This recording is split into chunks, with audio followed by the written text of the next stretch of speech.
به دا ووایم یو لاندې شارټ کټ خبرې به وکړم چې هر چا له پکار دي چې په خپل کلي کې په خپل چاپېریال کې د یتیم د نادار د بېوسه سهاره جوړه شي.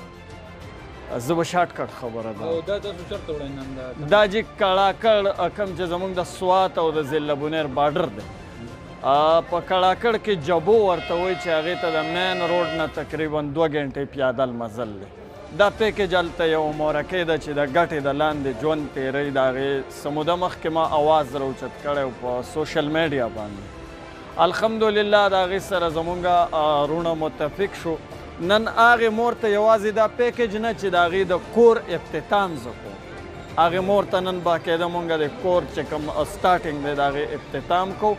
د هغې به انشاءالله کور جوړیږي او بیا زه د خپل ضلع بونیر د میډیا د رونو ډېر بېحد مشکور یم چې په هره موقع زما سره اوږه په اوږه ولاړ دي او انشاءالله دا دعوت در کومه چې کله د مور کور تیار شي نو تاسو میډیا والرونه چې خصوصي به په هغې کې زه انوایټ کوم. سید خان صاحب کوم خلک چې ستا دا ویډیو ګوري څه میسج به ورته جاري کوئ؟